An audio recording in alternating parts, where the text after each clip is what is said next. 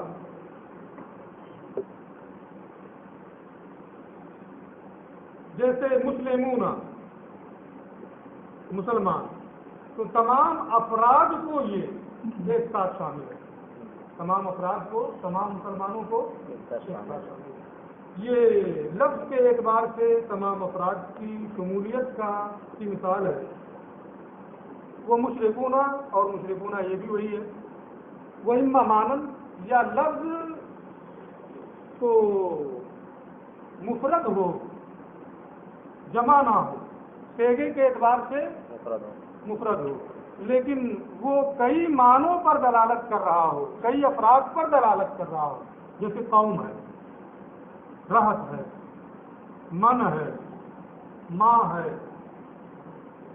تو اگر معنی کے اعتبار سے تمام افراد کو وہ ایک ساتھ شامل ہو تو وہ بھی عام ہے. لفظ اور صیغہ کے اعتبار سے تمام افراد کو ایک ساتھ شامل ہو تو وہ بھی کیا ہے؟ عام. دونوں کی تعریف ہو گئی، عام کی اور خاص. اب سب سے پہلے کیونکہ خاص قطعی اور یقینی ہے اس لیے اس کا حکم یہ بتا رہے ہیں. تعریف یاد رہے گی نا؟ ہم پوچھیں گے جب دوسرے دن پڑھانے آئیں گے، اتنی لمبی گھنٹی ہے تو پہلے دونوں کی کسی سے بھی پوچھیں گے، خاص کی تعریف کرو، عام کی تعریف کرو، ہے نا؟ ضرورت پڑے گی تو فوائد قیود بھی پوچھیں گے کہ اس قید کا کیا فائدہ ہے، اس سے کون سی چیز خالی ہے. وہ حکم خاص یعنی کتاب اللہ میں اگر کوئی ایسا لفظ ہو جو مسمع معلوم یا معنی معلوم کے لیے انفرادی طور پر وضع کیا گیا ہے، ایسے کسی لفظ کا قرآن مقدس میں استعمال ہو. قرآن مقدس میں ایسے کسی لفظ کا استعمال آئے جو مسمع معلوم یا معنی معلوم کے لیے انفرادی طور پر وضع کیا گیا ہے، تو ایسی صورت میں اس لفظ کا جو معنی ہوگا، اس لفظ کے مطابق جو ہوگا، اس پر عمل کرنا قطعی اور یقینی طور پر واجب ہے. اگر کوئی ایسا لفظ قرآن میں آئے تو اس پر عمل کرنا واجب ہوگا، قطعی اور یقینی طور پر.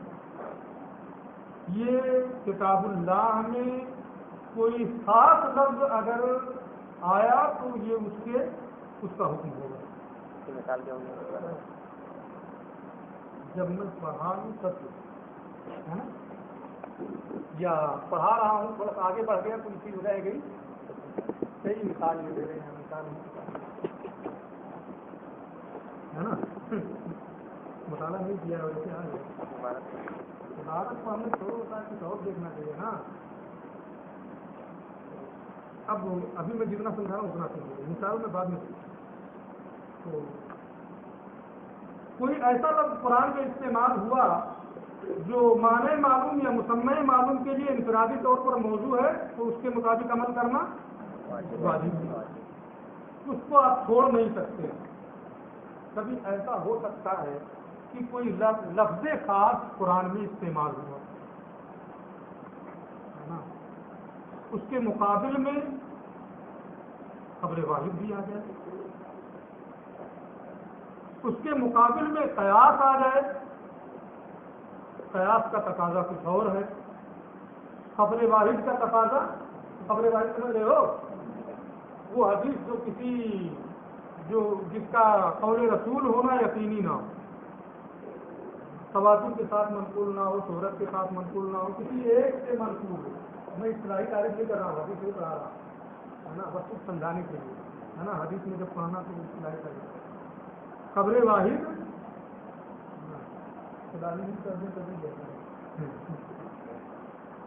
طبقات روات میں سے کسی طبقے میں اگر سند حدیث میں ایک ہی راوی ہو تو اسے خبر واحد. تو اگر کتاب اللہ کے اس لفظ خاص کے مقابل میں کوئی خبر واحد آ جائے، ایسی حدیث آ جائے جس کو میں نے بتایا، یا اس کے مقابلے میں کوئی قیاس آ جائے، خبر قرآن کی جو خاص لفظ ہے اس کا کچھ اور تقاضا ہے، خبر واحد کا تقاضا کچھ اور ہے، قیاس کا کچھ اور تقاضا ہے، تو کیا کریں گے؟ کس کے مطابق عمل کریں گے؟ یا ڈائریکٹ یہ کہہ دیں گے کہ خبر واحد کو چھوڑ دو، قیاس کو چھوڑ دو؟ دلیلیں ہیں سب نا، سب دلائل شرع میں سے ہیں، اس لیے آپ ڈائریکٹ یہ نہیں کہہ سکتے ہیں کہ قرآن میں یہی ہے تو اس پر عمل کرو، باقی سب جانے دو، کہ کوئی ضرورت نہیں۔ آپ کو غور کرنا پڑے گا، سوچنا پڑے گا، یا کم سے کم حدیث ہے تو صحیح، خبر واحد ہی صحیح، حدیث ہے نا، قیاس ہے نا، وہ بھی ایک دلیل شرعی ہے، قیاس کا تقاضا یہ ہو رہا ہے، اس کے مقابل ہو رہا ہے، تو آپ غور کریں، سوچیں کہ اس خبر واحد کا کوئی ایسا معنی بیان کریں کہ وہ قرآن کے مطابق ہو جائے، اس قیاس کو آپ ایسے ڈھنگ سے سوچیں کہ وہ قرآن کے لفظ خاص کے یعنی ان میں تطبیق دے دیں۔ اگر تطبیق کی راہ نکل سکتی ہے تو قرآن پر بھی عمل کریں، خبر واحد پر بھی عمل کریں اور قیاس پر بھی عمل کریں۔ غور کیجیے، آپ یہ نہیں ہے کہ آیا فوراً کہہ کے نہیں اس کو چھوڑو، اس پر عمل کرو۔ غور کیجیے، غور کرنے کے بعد اگر تطبیق کی کوئی راہ نکل سکتی ہے، وہ راہیں کیا ہیں آپ سابقہ میں پڑھیں گے، وہ راہیں کیا ہیں میں بتا سکتا ہوں، لیکن 2 گھنٹے اس کو بتانے میں لگے گا، 2 دن۔ نظر پڑھائی جاتی ہے تو سابقہ میں پڑھائی جاتی ہے، اس میں جا کے بتاتے ہیں، ہر سال بتاتے ہیں، وہاں سالوں سے پڑھا رہے ہیں، تو اگر بتائیں آپ کو تو آپ کے سر سے ساری چیزیں نکل جائیں گی، کچھ سمجھ نہیں پائیں گے، ہے نا۔ آپ کے لیے صرف اتنا سمجھنا ضروری ہے، بلاوجود یہ نہیں ہے کہ ہم 2 گھنٹے تقریر کرتے رہیں، آپ کچھ سمجھ ہی نہ پائیں، ہے نا، 2 3 دن پڑھاتے رہیں، آپ سے سمجھ میں نہ آئے، تو جو سابقہ کی چیز ہے اس کو آپ کو رابطہ میں بتائیں گے تو کیا فائدہ ہے نا، کوئی فائدہ ہوگا؟ ہمارے پاس نظر رکھتی ہوئی 2-4 دن میں جا کے وہاں وہی بحث پڑھائیں گے، لیکن آپ کو بتانے کوئی فائدہ نہیں۔ ابھی آپ کو صرف اتنا سمجھنا ہے کہ اگر اس لفظ قرآن کے لفظ خاص اور خبر واحد میں تطبیق کی کوئی صورت بن سکتی ہے تو تطبیق دینا ہے نا، اور اگر تطبیق کی کوئی صورت نہیں بن سکتی ہے، غور کیا، سوچا، سمجھا، نہیں کوئی تطبیق کی راہ نکل رہی، تو اب خبر واحد کو چھوڑ دیں گے، قیاس کو چھوڑ دیں گے، کیونکہ قرآن کا لفظ خاص جو ہے وہ اقوا، جب تطبیق کی راہ نہیں نکل رہی ہے تو اقوا پر عمل کیا جائے گا اور بعد والے کو چھوڑ دیں گے۔ سمجھ گیا ہے نا، جتنا میں سمجھانا چاہتا ہوں اتنا سمجھ گیا ہے نا۔ وہ حکم خاص، اور خاص کا حکم یہ ہے وجوب العمل به لا محالۃ، قرآن کے اس لفظ خاص کے مطابق، صرف یہی کا ترجمہ میں کر رہا ہوں، قرآن کے اس لفظ خاص کے مطابق عمل کرنا واجب ہے، عمل کرنا واجب ہے، لا محالۃ، قطعی اور یقینی طور پر۔ ترجمہ سمجھ میں آ رہا ہے؟ نہیں سمجھ میں آئے گا تو ٹوک دو، ہے نا، لیکن وقت سے پہلے نہیں، فَإِنْ قَابَلَهُ، عادت ہے، تمہارا کام پوچھنا ہے، ہمارا کام کہنا ہے، استاد کی 10 باتیں سن لینا ہے نا، یہ الگ الگ عادت ہوتی ہے، تو اس کا یہ مطلب نہیں ہے کہ تم کو پوچھنا نہیں ہے۔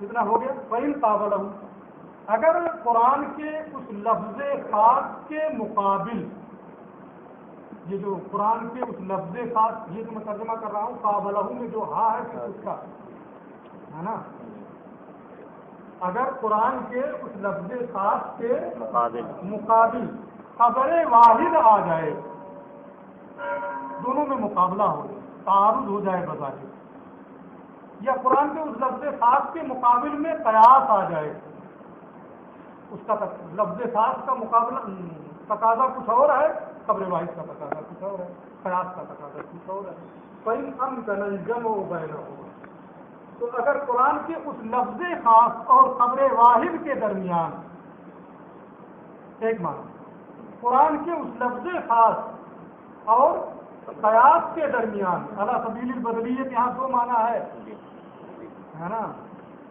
جس سے تعارض ہوا نا خبر واحد سے، تو خبر واحد اور قرآن کے اس لفظ خاص کے درمیان، قیاس سے ہوا تو قرآن کے اس لفظ خاص اور قیاس کے درمیان، اگر تطبیق دینا ممکن ہے، اگر اسے کسی ایک معنی پر جمع کرنا ممکن ہے، بدون تغییر کی حکم الخاص، اس شرط کے ساتھ کہ اس لفظ خاص میں کوئی کمی زیادتی نہ کرنی پڑے، منو ان اس لفظ خاص پر عمل کریں آپ، اس میں کوئی کمی زیادتی کوئی تبدیلی کیے بغیر خبر واحد پر بھی آپ عمل کر سکتے ہیں، قیاس پر بھی عمل کر سکتے ہیں، ایسی کوئی راہ نکل جائے تو اس صورت میں دونوں پر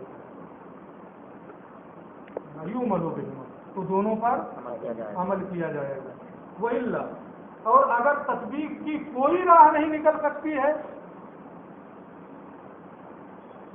یوں ملو بالکتاب، تو قرآن کے اس لفظ خاص پر عمل کیا جائے گا اور اس کے مقابل میں جو خبر واحد یا قیاس ہے اسے چھوڑ دیا جائے گا، تفصیل آگے